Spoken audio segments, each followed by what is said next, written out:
envie d'abandonner Mm. et que le Seigneur nous aide à comprendre ce que l'apôtre Paul veut nous partager. On va lire déjà dans Romains chapitre 8 et le verset premier.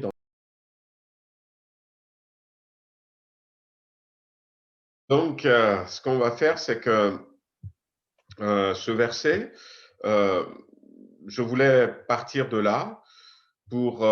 c'est un verset que je trouve essentiel dans les propos que Paul voulait enseigner, parce que ça nous ramène à la nature même de la marche chrétienne, à ce qui fait l'essence de la marche chrétienne, de la vie chrétienne. Ou encore, je pourrais dire à l'esprit, en parlant non pas de l'Esprit Saint ni de l'esprit de l'homme, mais voilà vraiment la nature de la vie chrétienne. C'est cette nature que nous avons besoin de saisir pour continuer à avancer. Alors, dans les autres chapitres, l'apôtre Paul va dire à partir on avait vu un peu, hein, ça remonte assez loin, mais du chapitre 1 de Romains jusqu'au chapitre 7, l'apôtre Paul va parler de la sainteté de Dieu. Nous avons un Dieu saint. Il va parler aussi de l'état de péché de l'homme, incapable de se sauver lui-même. Nous ne pouvons pas nous sauver nous-mêmes. Il va parler de la provision de Dieu, qui est le salut, la mort, la résurrection de Jésus-Christ. Il a parlé de la justification par la foi, la sanctification par la foi. L'apôtre Paul va parler de tout ça et il va dire, il n'y a donc, et il n'y a donc maintenant aucune condamnation pour ceux qui sont en Christ. On comprend quand on étudie bien ces chapitres, la structure de ces chapitres, on comprend que à partir de ce chapitre 8, l'apôtre Paul est en train de faire une conclusion. Voilà, il est en train de conclure tout ce qu'il a déjà dit. Euh, Nul n'est juste en face de Dieu, tous sont pécheurs et sont privés de la gloire de Dieu et il faut être justifié. Et donc là, il est en train de conclure en quelque sorte ces chapitres en disant, dans un premier temps, maintenant c'est la conclusion, il n'y a aucune condamnation pour ceux qui sont en Jésus-Christ. C'est le résultat de tout ce qu'il avait dit. C'est là où il voudrait nous amener. C'est pour ça qu'il a détaillé tout ce qu'il a détaillé dans ces 7 chapitres. Et il a insisté sur l'état de péché de l'homme. Il a insisté sur la justification par la foi en citant l'exemple d'Abraham. Tout cela pour nous amener à ce qu'il va dire maintenant. Et il commence à le dire en disant qu'il n'y a plus de condamnation maintenant pour ceux qui sont en Christ Jésus. Alors, si nous arrivons à bien comprendre ce que l'apôtre Paul voudrait nous dire dans ce verset, nous aurions fait un grand bond dans notre marche chrétienne pour ceux qui en ont besoin. Voyez-vous, nous sommes des hommes qui sont souvent, même en tant que chrétiens, nous sommes sujets à des besoins, à des fardeaux. Voilà, le compositeur de ce cantique va dire « Laisse tes fardeaux aux pieds de ton Sauveur », une invitation. Et dans notre marche chrétienne, voyez-vous, la marche chrétienne véritable ne doit pas être, frères et sœurs, simplement une quête pour trouver des solutions à nos problèmes. À nos problèmes. C'est vrai que nous avons des besoins profonds et on pense, et moi aussi, hein, nous pensons que Jésus est capable de nous aider face à nos difficultés. Dieu veut nous aider face à nos difficultés et nous avons raison de penser comme ça. Euh, des fois, on réfléchit, on prie comment réagir aux problèmes que nous pouvons rencontrer dans nos foyers, comment bien trouver des solutions par rapport à des difficultés sur le plan professionnel ou encore rester en bonne santé. Et on sait que Dieu a en stock des réponses pour nous et la vie chrétienne, pendant un temps, ça peut consister à aller présenter nos problèmes à Dieu et à trouver des solutions. Mais voyez-vous, euh, je me suis posé une question en me préparant ce message. On dit, mais quel était, euh, ou même si on veut les mettre au pluriel, on peut, hein, mais quel était au départ, quels étaient les besoins de l'homme au départ? Et je pense que ça va nous aider à comprendre ce que l'apôtre Paul voudrait nous dire. On peut dire quel était le besoin ou quels étaient les besoins que l'homme avait au départ. Et on se rend compte finalement que si, comme les enfants l'ont vécu dimanche, nous nous transportons dans le super livre et que nous retournons en Éden, on se rend compte finalement que tous les fardeaux, en tout cas peut-être pas tous les fardeaux, mais la plupart des fardeaux que nous rencontrons aujourd'hui sont des fardeaux issus de la conséquence des péchés ou du péché.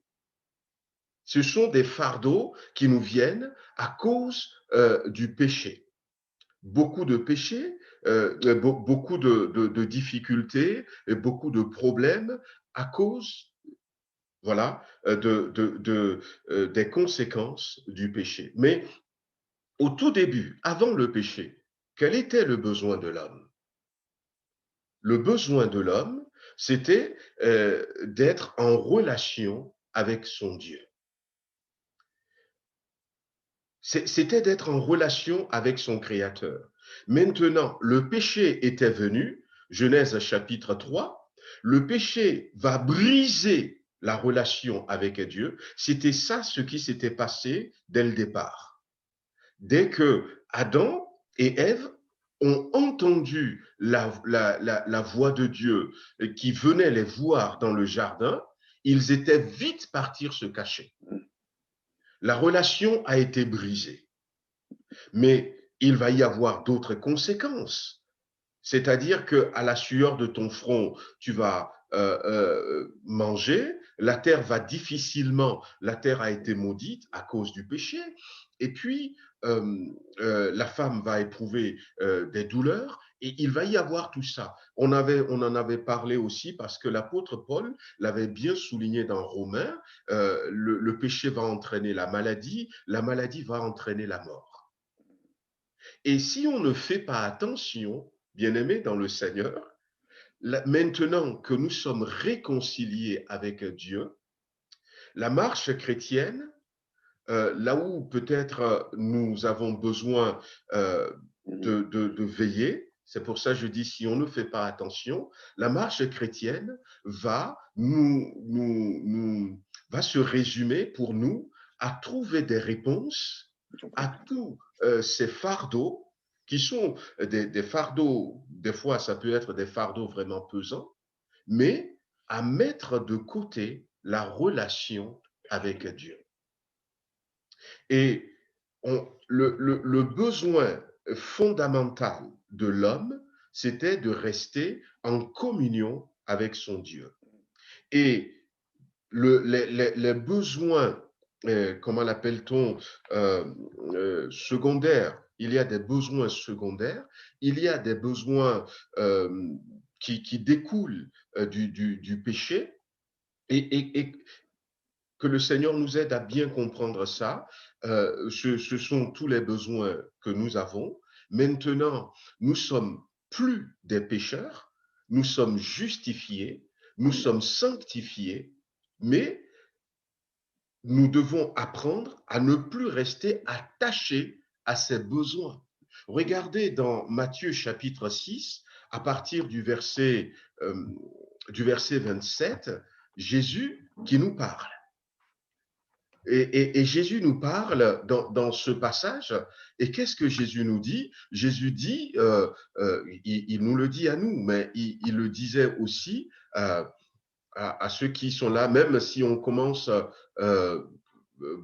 on commence à partir du verset 25, Matthieu chapitre 6, verset 25, Jésus va dire des choses et il dit, c'est pourquoi je vous dis, ne vous inquiétez pas pour votre vie, de ce que vous mangerez, ni pour votre corps, de quoi vous serez vêtus. La vie n'est-elle pas plus que la nourriture et le corps plus que les vêtements? Mais est-ce que nous arrivons simplement à réaliser ça? La vie dont Jésus est en train de parler ici, c'est la vie en Christ. C'est la vie en lui. C'est la réconciliation avec Dieu. Nous étions morts et maintenant, en Christ, nous retrouvons la vie. Et Jésus pose la question, cette vie que nous retrouvons, n'est-elle pas plus importante que la nourriture? Mais si nous ne saisissons pas ce que l'apôtre Paul veut nous dire ici, eh bien, nous serons des chrétiens et nous allons tout le temps, dans notre marche chrétienne, nous préoccuper de choses secondaires. De choses secondaires. Jésus va continuer dans ces versets en disant, regardez les oiseaux du ciel, ils ne sèment ni ne moissonnent, ils n'amassent rien dans les greniers, et votre Père céleste les nourrit. Ne valez-vous pas beaucoup plus qu'eux? Ne valez-vous pas beaucoup plus qu'eux? Qui de vous, par ses inquiétudes, peut ajouter une coudée à la durée de sa vie? Et pourquoi vous inquiétez au sujet du vêtement? Parce que de son temps, Jésus aussi a constaté, quand il était sur terre, que finalement, ces hommes qui le suivaient, ces femmes qui le suivaient, et ces gens qui allaient dans les synagogues, qui adoraient Dieu, eh bien, il a constaté que finalement, ce qui résumait la vie des gens de ces époques, c'est comment me vêtir, comment me nourrir, et comment me rester au chaud. Il a vu qu'il n'y a que ces besoins qui les préoccupaient. Et il va dire, mais considérez comment croissent les lys des champs. Ils ne filent, ils ne moissonnent. Et je vous dis que Salomon même, malgré sa richesse, malgré l'or, malgré tout ce qu'il avait, dans toute sa gloire, n'a pas été vêtu comme l'un d'eux. Si Dieu revêt ainsi l'herbe des champs qui va être jetée au four, à plus forte raison, est-ce que Dieu ne vous vêtira-t-il pas? Ne vous inquiétez pas. Ne dites pas que mangerons-nous, que boirons-nous, de quoi serons-nous vêtus? Et Jésus va continuer à dire, car toutes ces choses, ce sont les païens qui les recherchent. Votre Père sait que vous en avez besoin. Cherchez premièrement le royaume de Dieu et sa justice. Et toutes ces choses vous seront données par-dessus tout. Et ce que l'apôtre Paul veut nous dire ici, c'est finalement, quel est mon vrai besoin? Quel est mon vrai besoin?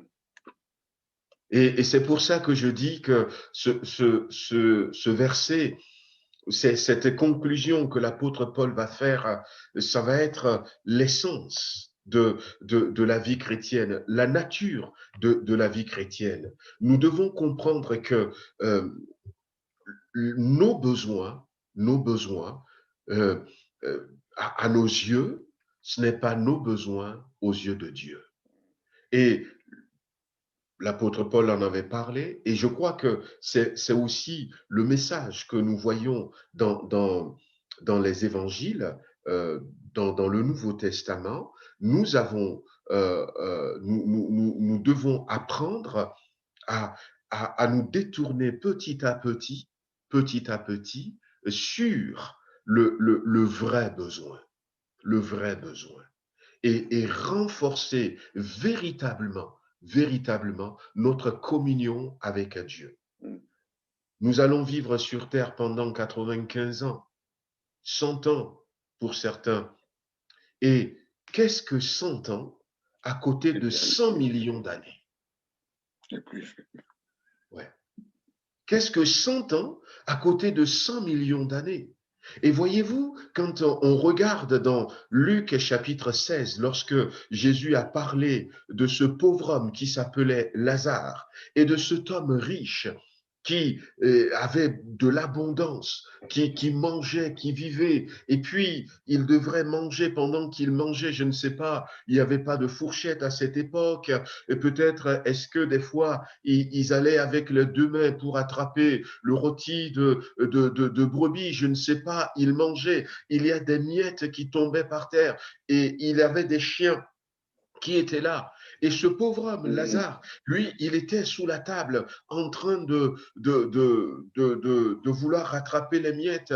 Et il y a certains chiens même qui venaient lécher les plaies de cet homme. Mais quand les deux ont quitté la terre, ils sont morts. La Bible dit que le pauvre, non pas à cause de sa pauvreté, mais parce que le pauvre avait investi dans la communion avec Dieu. Il avait investi dans la vraie nature de ce qui fait d'un homme, d'une femme, un chrétien né de nouveau. Et la Bible dit que cet homme, Lazare, s'était retrouvé dans un endroit que Jésus avait appelé le sein d'Abraham, mais l'autre qui s'était simplement contenté de tout ce qui est basique, tout ce qui est charnel, tout ce qui est, non pas charnel, tout ce qui est terrestre, qui n'a pas préparé son éternité, va se retrouver dans un endroit de tourment. Et à ce moment-là, quand finalement il va voir Abraham et il va dire envoie Lazare pour qu'il met la main dans de l'eau pour qu'il y ait une goutte qui tombe et me rafraîchisse la langue, Abraham lui répond, souviens-toi, mon fils, que quand tu étais dans le monde, souviens-toi. Autrement dit, il le ramène à son séjour terrestre. Et Dieu a voulu que ça soit comme ça, frères et sœurs. Dieu a voulu que, eh bien, nous soyons sur terre pendant ces 100 ans. Moi, j'ai été jusque-là. Je ne sais pas si on ira jusque-là, mais pendant ce temps qu'il nous a donné pour préparer les 100 millions d'années qui sont devant nous. Mais l'ennemi qui est malin, qui est rusé, il veut, même en étant sauvé, en étant devenu des chrétiens, il veut quand même nous empêcher d'une certaine manière de construire notre éternité, de bâtir notre éternité. Et il veut simplement attirer notre attention sur ce qui va disparaître. Mais en plus, ce que Jésus nous dit, ce que l'apôtre Paul dira, par exemple, dans Philippiens chapitre 4, verset 6, l'apôtre Paul va le redire en disant, ne vous inquiétez de rien, mais en toute chose, faites connaître vos besoins à votre Dieu, et la paix de Christ qui surpasse toute intelligence gardera vos cœurs. Et là où ça devient un fardeau pour nous, là où ça devient un fardeau pour nous, c'est parce que, étant même des chrétiens nés de nouveau, nous n'arrivons pas toujours, selon les difficultés que nous rencontrons, nous n'arrivons pas toujours à franchir ce cap. C'est-à-dire que les soucis vont venir, les besoins vont venir, mais nous n'arrivons pas à franchir le cap de l'inquiétude. Et quand le problème devient une inquiétude, ça devient un fardeau. Et ça nous prend, ça nous préoccupe. Mais ce que Dieu veut pour nous, c'est que nous puissions, eh bien, en face des problèmes, en face des besoins, nous puissions rapidement franchir le cap pour que ça ne reste pas, ça ne devienne pas un fardeau pour nous, chrétiens nés de nouveau, que ça ne devienne pas des inquiétudes pour nous. Parce que quand ça devient une inquiétude, ça nous empêche. Et ça vient alourdir notre marche chrétienne. Et ça influence notre communion avec Dieu. La communion avec Dieu, au lieu que ça soit, Seigneur, merci de ce que je te connais. Merci pour ce que tu as fait pour moi. Merci, Seigneur, pour cette vie et que tu fais couler désormais dans mes veines, cette vie céleste. Notre communion avec Dieu, ça va être, Seigneur, j'ai besoin de ta guérison. Regarde combien je souffre. Seigneur, j'ai besoin d'argent. Seigneur, j'ai besoin de ça. Et ça va, au lieu que ça soit une communion, une relation de personne à personne, où je vais apprendre à mieux connaître ce Dieu qui existe de toute éternité, ce Dieu dont il a été dit dans l'évangile que si on écrivait tout ce que Jésus a fait, il n'y aura pas assez de livres, le monde ne pourra pas supporter les millions de bouquins qui vont être écrits. Au lieu d'aller dans la profondeur de ce Dieu, ma relation, ça va être de besoin à Dieu. Et ça, c'est ce que l'apôtre Paul ne veut pas pour nous. D'où même l'apôtre Paul va utiliser ce mot maintenant. Maintenant. Il n'y a donc maintenant. Et si nous arrivons à bien comprendre ce verset, il n'y a donc maintenant plus de condamnation. Nous n'allons pas nous laisser bloquer par les inquiétudes. Alors maintenant, ça veut dire quoi? Maintenant, ça veut dire, je peux donner deux exemples. Maintenant, imaginez à l'époque où il n'y avait pas de téléphone, où le monde n'est pas aussi évolué que ça. Une grand-mère ou un papy qui désire faire un cadeau pour Noël, ça peut être pour Noël, à son petit enfant, un papa qui veut envoyer, qui veut faire un cadeau, mais il y a des difficultés, ils ne peuvent pas se retrouver ensemble comme nous, ou pour l'anniversaire du petit-fils, de la petite fille, la mamie veut faire un cadeau. Et qu'est-ce qui se passait à l'époque? À l'époque, ils envoyaient le cadeau par la poste. Mais pour que le cadeau puisse arriver avant l'anniversaire, ils l'envoyaient très tôt. Et ils vont marquer dessus à ouvrir seulement à l'anniversaire le jour. d'un tel. Voilà. Si c'est un cadeau, par exemple, pour Shalom qui est en face de moi, eh bien, le paquet va arriver et ça va être marqué à ouvrir à l'anniversaire de Shalom. Mais vous savez comment on était quand on est petit? Eh bien, on a reçu ça par la poste. C'est quoi? C'est le cadeau de ton anniversaire. Est-ce que je peux l'ouvrir? Non, pas du tout. Pourquoi? Parce que c'est à ouvrir pour son anniversaire. Alors, imaginez que le cadeau soit arrivé, la mamie ou le papy ou encore le papa qui est en déplacement a pris ses précautions et le cadeau est arrivé, eh bien, 5 semaines avant l'anniversaire. L'impatience. Mais le jour de l'anniversaire, maintenant, tu peux ouvrir ce cadeau. C'est le premier sens. Maintenant. Et c'est pour ça, c'est pour que nous ne soyons pas bloqués par l'inquiétude.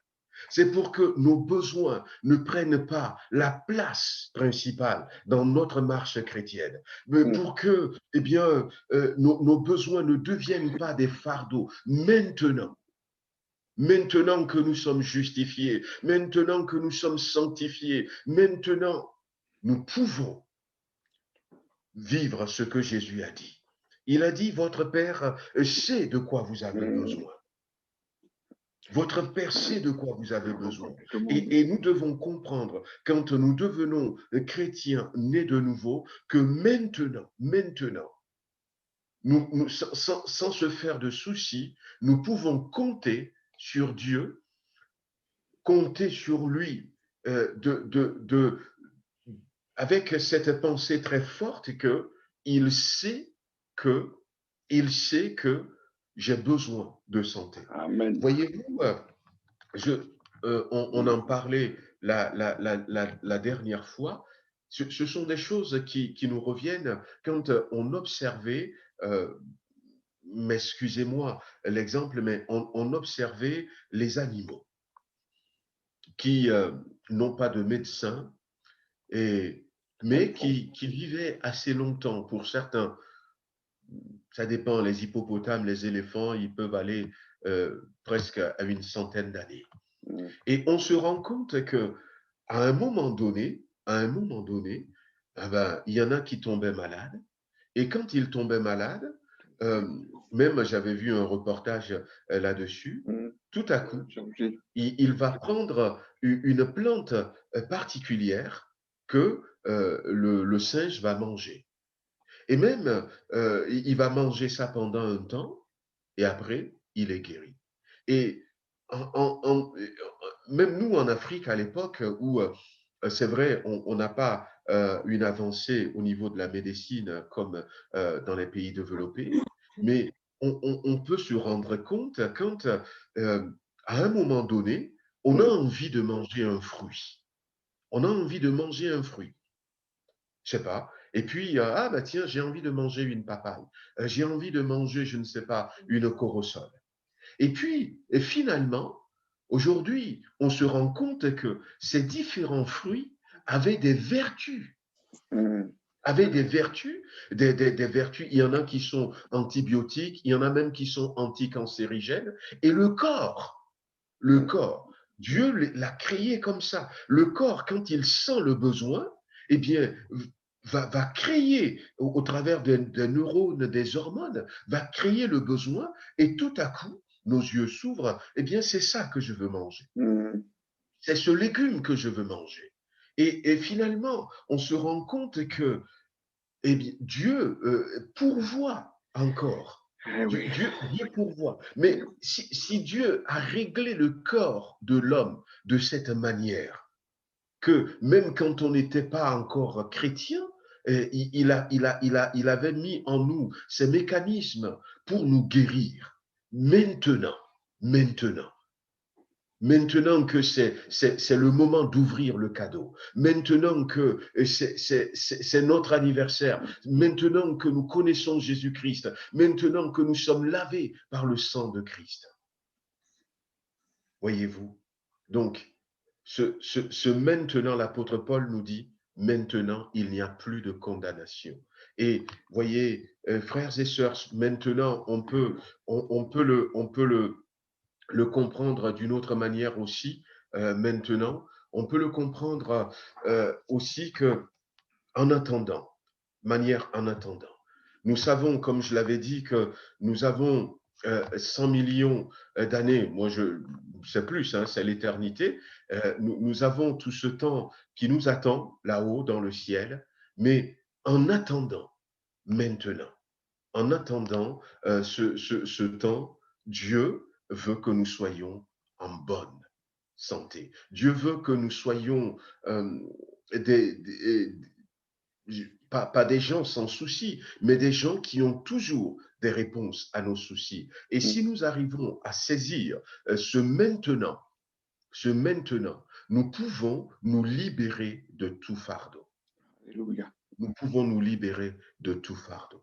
Et cette belle promesse, hein, donc, et en plus, il n'y a donc maintenant aucune condamnation. Alors nous savons que condamnation parle de sentence.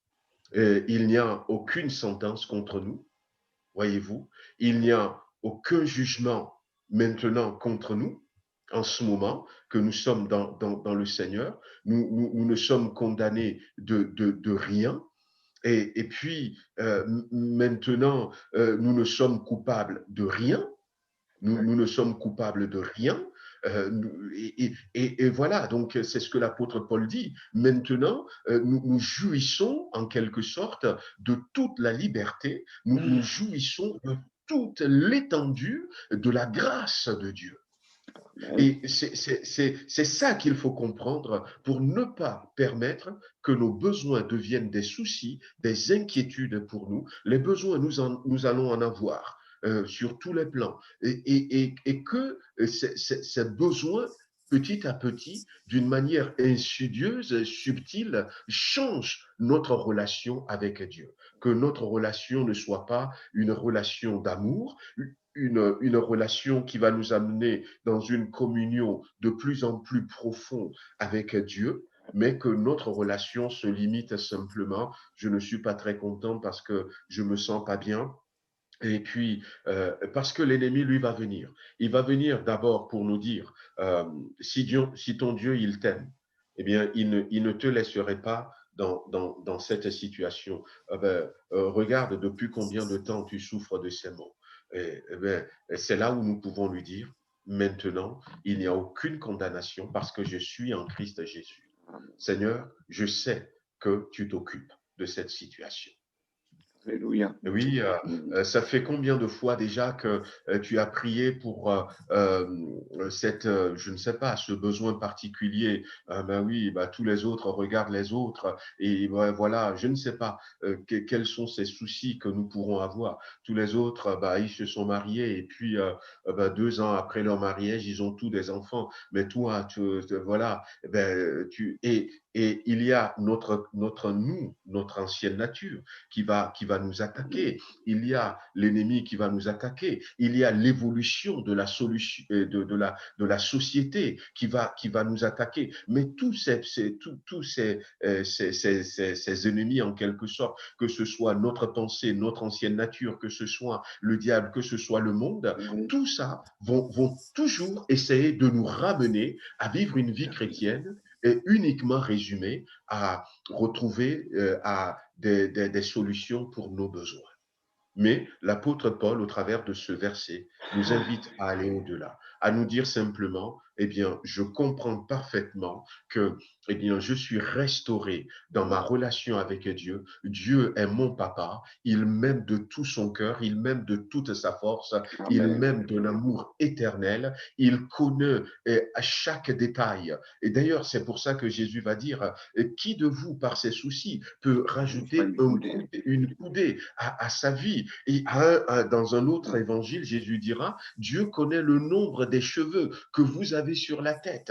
Eh bien, voilà, Dieu qui va jusque-là, il m'aime et que je sais profondément qu'il n'y a plus aucune condamnation pour moi. Pourquoi? Parce que je suis en Christ Jésus et je sais. Et c'est là où il faut terminer par la foi. Je sais qu'il s'occupe de ma santé. Je sais qu'il s'occupe de ce besoin. Je sais qu'il s'occupe de ce souci. Je ne veux pas me laisser, je ne veux pas me laisser arrêter par ce besoin. Et à ce moment-là, on voit que eh bien, les besoins s'en vont. Quand nous regardons justement dans Romains chapitre 8, on peut lire pour terminer encore quelques versets. Euh, euh,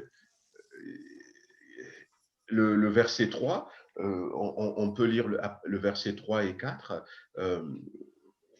où l'apôtre Paul continue à dire, car chose impossible à la loi, parce que la chair la rendait sans force, Dieu a condamné le péché dans la chair en envoyant à cause du péché son Fils dans une chair semblable au péché, et cela afin que la justice de la loi soit accomplie en nous, qui marchons non selon la chair, mais selon l'esprit. Voilà, ceux qui, en effet, qui vivent selon la chair s'affectionnent aux choses, tandis que ceux qui... Mais ce qui est important dans ce verset, quand l'apôtre Paul dit, car chose impossible à la loi, pourquoi? Parce que la chair la rendait sans force. Ça rejoint le premier maintenant que je vous ai dit.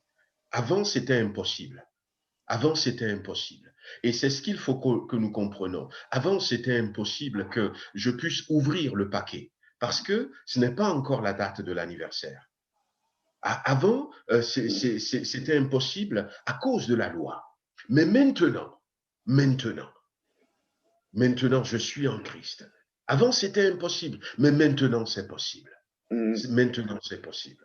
Et puis, quand on continue ce chapitre, on reviendra encore une fois sur ce chapitre, au moins la prochaine fois, avant de passer à un autre chapitre, où l'apôtre Paul va dire à partir vers la fin, que dirions-nous de ces choses, au verset 31.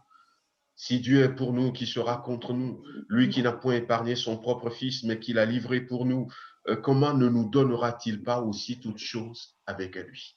Regardez ce verset. Comment ne nous donnera-t-il pas aussi toutes choses avec lui? Et si Dieu nous les donne, où sont-elles? Si Dieu nous les donne, où sont-elles? Et si Dieu nous les donne, mais pourquoi est-ce que j'ai encore des soucis?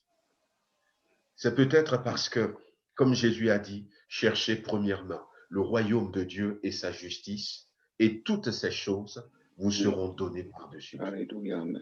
Voyez-vous, c'est parce que tous ces éléments, tous ces adversaires qui sont là, comme j'avais cité tout ça, ils ramènent notre pensée, ils ramènent notre esprit à nos besoins, alors que nous devons élever nos yeux. Et plus nous allons élever les yeux, plus nous allons confesser ce verset en face des situations. Non, il n'y a donc maintenant, et le maintenant a toute sa place. Il n'y a donc maintenant parce que c'est le moment de l'anniversaire. Maintenant parce que je ne suis pas dans la loi. Maintenant parce que je suis sûr, le ciel m'est garanti. Mais en attendant d'aller au ciel, Dieu me donne toutes choses. Dieu me donne toutes choses. Et si j'insiste sur ça, l'apôtre Paul ira jusqu'à le dire, vous le connaissez, hein, qui condamnera les élus? Il a dit, il n'y a plus de condamnation. Qui condamnera les élus? Et il va dire, mais Christ est mort. Bien plus, il est ressuscité. Et il intercède pour nous. Il intercède. Même avant ça, qui accusera les élus de Dieu? C'est Dieu qui justifie. Le juge, c'est Dieu. Mais je suis en paix avec Dieu. Je suis en paix avec Dieu. C'est pour ça que je dis que ce mot condamnation, c'est un mot qui nous introduit dans la totalité de la liberté que nous avons en Christ. Il n'y a plus rien. Il n'y a plus rien. Mais nous devons apprendre à inverser les choses. À inverser les choses. En disant, Seigneur, le besoin fondamental de l'homme avant la chute, c'était de rester en communion avec son Dieu. La Bible disait, et c'était un peu ma prière hier soir, c'était un peu ma prière hier soir, et bon, je ne sais pas jusqu'où, mais je disais à Dieu, mais écoute, personne ne te voit, personne ne peut te voir.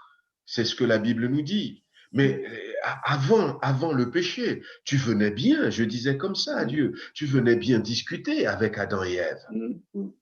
Je comprends bien que personne ne peut te voir, mais au moins manifeste-toi, fais-moi entendre ta voix, parle-moi, même si tu veux pas qu'on te voie. Mais pourquoi est-ce qu'on dit que personne ne peut te voir alors que tu venais? Donc, comment est-ce que tu te présentais? Moi, je discutais avec mon Dieu comme ça. Comment est-ce que tu te présentais? Eh bien, quand tu venais les voir, est-ce que tu les empêchais de te voir? Mais voilà. Mais c'était ça la relation avant, la communion avant. Et on se rend compte finalement, en tant que chrétien né de nouveau, que nous avons encore du chemin à faire. Alors, je le disais souvent, mais qui sont ceux qui parmi nous ont déjà vu un ange? La Bible dit que Dieu venait et Dieu partageait le temps avec eux. Qui sont ceux qui parmi nous ont déjà eu des discussions, des dialogues avec Dieu? Non pas des dialogues comme moi je vous dis comme ça, des dialogues sans que Dieu soit présent, mais des dialogues, comme il y en a eu tout à l'heure quand on avait mis le Zoom où on entendait les frères se parler, se saluer. Voyez-vous, il nous reste à faire dans la communion avec Dieu. C'est ça le vrai besoin. C'est ça le vrai besoin. Aller en profondeur. On pense que le fait de venir à l'église, le fait de dire je lis ma Bible et puis je prie un temps, c'est suffisant. Non, il y a encore beaucoup mieux pour nous. Et c'est ça qu'il faut que nous poursuivons. C'est ça le royaume de Dieu, la présence de Dieu dans ma vie, où Dieu, ce n'est pas imaginaire, mais où Dieu est véritablement présent. Mais on n'y arrive pas souvent parce que nos besoins, les besoins de notre corps, les besoins séculiers, qui sont des besoins légitimes, réussissent à nous prendre tout le temps, tout le temps, tout le temps. Donc, que le Seigneur nous aide, on va s'arrêter là, on va prier un peu, que le Seigneur nous aide à peut-être revoir un peu la chose. C'est des versets qu'on connaît, mais qu'on a du mal à vivre parce qu'on n'arrive pas à saisir l'étendue de ces versets. Chercher premièrement le royaume de Dieu. Seigneur, le besoin premier, c'est rentrer en communion avec toi et que dans ma prière, je puisse dire, Seigneur, je veux t'entendre, entendre ta voix, je veux sentir ton parfum, je veux sentir ta présence, je veux sentir. Et dans les prières de Jésus, la Bible ne nous donne pas l'écrit de toutes les prières de Jésus, mais les quelques prières que la Bible nous donne. Mais regardez comme c'est des prières simples. En face de Lazare, il ne va même pas prier il va simplement dire, je te loue de ce que tu m'exauces toujours. Waouh! Il y a un grand besoin. Quelqu'un est mort et la personne doit ressusciter parce qu'en plus, il a dit, allons le réveiller. Et voyez-vous, mais il dit simplement, tu m'as déjà exaucé. Si seulement je peux arriver là, mes frères, si seulement chacun d'entre nous peut arriver là, en face d'un diagnostic où le docteur dit c'est un cancer, où je reste calme et je dis, Seigneur, je te remercie parce que tu m'as déjà guéri. Amen. Sans m'inquiéter d'un clin d'œil. Et la guérison qui a déjà été donnée descend. Alléluia. Et puis, il n'y a plus rien. Si seulement je peux arriver là, oh, ce serait tellement beau. Oh, il y a encore un grand besoin qui s'est arrivé à la maison, un besoin financier ou un dégât, il faut de l'argent. Et puis, calmement, je dis, mais Seigneur, oh, je te remercie parce que je sais que tu as déjà pourvu pour que ce dégât soit réparé. Amen. Et je reste dans le calme. Et les réponses que Dieu avait déjà, Paisible. eh bien, je rentre dedans. Merci Seigneur. Voyez-vous, Jésus, c'était ça. C'était ça. Je te rends grâce. Et puis, les 5 pains. En quelque sorte, je te remercie de ce que, au travers de ces 5 pains et de ces 3 poissons, je te remercie parce que tu as apporté à nourrir tout le monde. Oh. Et puis, il dit partager. Les disciples doivent se dire, mais je ne sais pas si je vous ai raconté, je vais terminer par ça, je vous ai raconté ce témoignage vrai où, eh bien, après le culte, la sœur est partie à la maison. La sœur est partie à la maison. Et il y a des familles comme ça, des fois, où le mari ne sait pas trop ce qu'on va manger à midi. Et la femme avait préparé un poulet rôti. Ils sont 4. Ils ont 2 enfants, le mari, sa femme. Et puis, la sœur, en partant, avait invité en disant, bah, un poulet, on peut être 6, a invité un couple. Mais dès la fin du culte, elle est partie en disant, eh bien, vous pouvez venir à la maison après, et puis ben, on mange ensemble et puis on reste un temps. Et au moment de partir, quand le frère, le monsieur, le mari avait compris finalement que sa femme avait invité un couple, eh bien, lui aussi a invité un autre couple en disant, ben, venez aussi et puis on restera ensemble. On s'entend bien avec certaines personnes, sauf que ce couple que lui, il a invité, ils ont aussi 2 enfants. Et puis, là, ils sont tous arrivés, ils se sont retrouvés à 10, et c'est un petit poulet, quoi. Alors, la sœur, elle dit, mais Seigneur, comment on va faire? Et puis il dit à son mari, mais tu aurais pu me dire avant de les inviter. Et puis lui, il a dit, bah, écoute, je ne sais pas. Comme j'ai vu que tu as invité, t'inquiète pas, Dieu pourvoira. Alléluia. Et puis, la stratégie de la sœur, c'était de tout mettre sur la table. Et elle a tout mis sur la table. Et puis, elle a dit, bah, voilà, on va rendre grâce. Et puis, on va manger. Le monsieur, sachant et dans quelle situation il se trouve, a rendu grâce comme ça, en disant, Seigneur, nous te remercions de ce que ce dimanche midi, tu as pourvu suffisamment à notre faim. Merci pour ces bonnes choses. Et puis, on a pris le poulet qui avait été coupé, on a donné à un frère, mais frère, servez-vous. Il en a pris, il a passé à l'autre, elle en a pris, il a passé à l'autre, il en a pris, il a passé à l'autre. Et la sœur disait, mais ça vient d'où ces poulets? Parce que ils en prenaient, il en restait encore. Ils en prenaient, il en restait encore. Et les 10 ont pris, il y en a qui ont pris 2 morceaux, il y en a qui ont pris un seul morceau, mais après, il en restait encore dans le plateau au milieu. Et la sœur n'en revenait pas. Dieu pourvoit, frères et sœurs. Alors, ça, c'est pour la nourriture. Mais ce que Jésus nous dit, c'est vrai. Il pourvoit pour le travail. Il pourvoit pour tous les domaines. Mais c'est à nous, eh bien, d'inverser les valeurs. Que le Seigneur nous aide. Amen. On prie quelques instants si une ou deux personnes veulent élever la voix, ou on peut élever la voix tous ensemble et remercier le Seigneur de ce que nous sommes maintenant et que le Seigneur nous aide à poursuivre véritablement le vrai besoin de l'homme.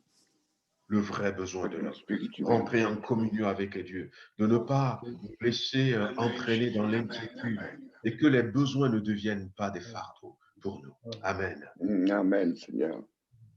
Voulons te bénir encore, Seigneur, notre Dieu, ce soir, ta grâce, pour ta parole, combien nous te sommes reconnaissants que tu as fait tu nous apprends encore ce soir que nous ne pouvons pas mettre en évidence nos besoins quotidiens, nos besoins matériels, nos besoins financiers, mais nous devons regarder à ce que tu es capable de réaliser dans notre vie. Seigneur, tu nous invites encore à rester dans cette communion avec toi, avoir cette relation avec toi. Dieu Seigneur, tu l'as été avec de la santé, maintenant, soit pourvu, Seigneur notre Dieu, viens de nos besoins, tu connais nos problèmes, je le vis comme ça, tu en prendras soin, Seigneur, et nous voulons croire, Seigneur, ce qui est important pendant ce temps aussi est de garder notre communion avec toi, notre relation. Je te loue de ce que tu m'as guéri, je te loue de ce que tu m'as déjà donné du travail, je te loue de ce que tu as amené la paix dans mon foyer, je te loue, mon Dieu, si seulement mon frère, ma soeur, de ton église peut parvenir à ça, que notre vie chrétienne soit de cette nature et que nous puissions être parole, Seigneur, afin de vivre des choses extraordinaires, à grandir dans la foi, dans la prière avec toi. Dans le nom de Jésus, c'est ce que je veux. Et que mon souci lorsque les problèmes sont là, mais tu me donnes la force de les traverser. Je prie dans le nom de Jésus-Christ que le Saint-Esprit puisse développer ma relation, ma communion avec rester dans cette relation de fils et père avec toi, Seigneur, dans le nom puissant de Jésus-Christ. Fais-moi grâce de vivre cela. Fais-moi grâce d'expérimenter cela. Fais-moi grâce de rentrer dans cette dimension spirituelle. Au nom de Jésus-Christ. Ainsi, il a dit à Géasi, ceux qui sont avec nous sont plus grands parce qu'ils vivaient avec cette communion avec toi. Il a cultivé cette communion avec toi. Même si l'adversaire est là, il a cru que tu es là. Ta protection est meilleure que ceux de dehors. Nous voulons y croire que rien ne nous fait peur, nous fait trembler.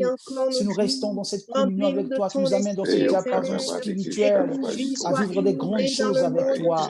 Oh, notre Père et notre Dieu, aide-nous jour après jour. Que les problèmes de ce monde ne prennent pas le devant dans notre vie, mais que que tu toi, nous rien aides n'est avec ton impossible, esprit à Seigneur. regarder à Alléluia. toi, à être accroché à toi, Voilà, Seigneur. toi, Et comme a dit Job, attache-toi à Dieu, tu auras la paix. Et nous voulons être avec toi, Seigneur, attachés Amen. avec Merci toi, d'être suivis présent avec dans nos toi. vies, Seigneur. Oh Alléluia. Seigneur, merci. Fais-le Merci dans de nous notre cœur, dans parler, de notre vie, nous dans notre enseigner maison par l'action également. de Nous te l'Esprit en chacun de bénissons nous, pour cette Seigneur. parole de ce soir. Nous te Merci pour cette louons, parole que Seigneur, tu as parce que tu es Dieu. laissée, Oh, Seigneur, béni sois-tu, bénis encore ton qui nous serviteur ce soir. fortifie, Que Seigneur, ton qui nom nous soit renouvelle de glorifié, Seigneur, dans l'intérieur, le nom Seigneur. de Jésus. Amen. Sanctifie au nom de Jésus. La gloire de Amen, ton Seigneur. nom. Nous aimons ton nom, Jésus. Ukira baba Nous suri bénissons garabra ton nom shonde. encore.